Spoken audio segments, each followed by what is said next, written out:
Harvest of Thanks is brought to you by John Deere. Your land, your brand. Technology, equipment, and support to help you farm better now and generations from now. Well, each year more people die from farming than while serving as police officers, firefighters, or other emergency responders. And grain bin entrapments, well, those are the leading cause of agricultural confined space-related injuries and fatalities. Clint Griffiths has a remarkable story this weekend about a Kentucky farmer who has a newfound respect for the grain bin after a close call, but is now sharing his story of survival. These are the precious moments Doug Omer nearly missed. We thought we were being safe, and we let our guard down for a second, and it almost cost me my life. May 4th, 2022, Doug and his father Mike started the day hauling a couple of loads of corn. The first load went perfectly, and Doug spent a few minutes at the top of the bin waiting for the truck to get back. The bin was a little over half full. We were kind of on red alert. We had a little bit of a scum coming on top of the bin. Typically, just an 8-minute job. Doug eased into the bin to watch for clumps that might clog up the works. A rope was there, but he didn't tie off. I guess we'd run probably 20 seconds, and I hear this shh. What is that? And I turned around, and here it come.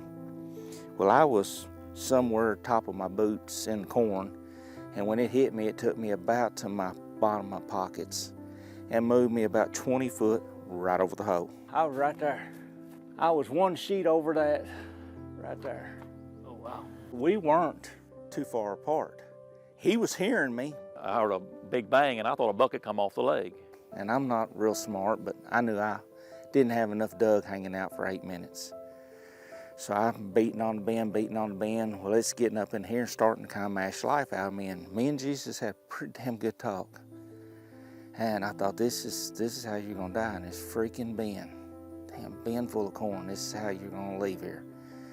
So I got my arms and got me a big breath, and I just, with every ounce of my being, I started beating on the walls. Then I heard another bang, and I knew a bucket hadn't come off the leg because I'd already shut the leg down. I got down to about right in here, and I had already laid my head back to give me a few extra seconds, and I hear it most every night, that breaker kick on top.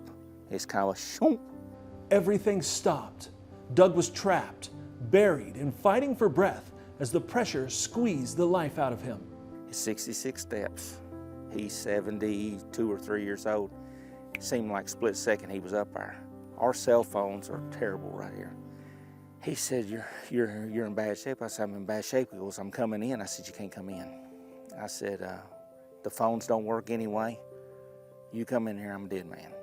I said, you're gonna bury me when you come in here. You gotta stay outside. Instead, Mike called 911. 911, where's your emergency? We've got him uncovered. He can dig up, but we just can't get him out. We tied the rope onto him, and we gave him two real good tugs, and we couldn't even shake him. I wanted to call my wife. She owns a flower shop right beside the fire department. I answered it, and it was Doug, and he said, I just called to let you know that I'm drowning in the grain bin. And I'm like, what? And he told me again. And he said, I just want to call and tell you I love you.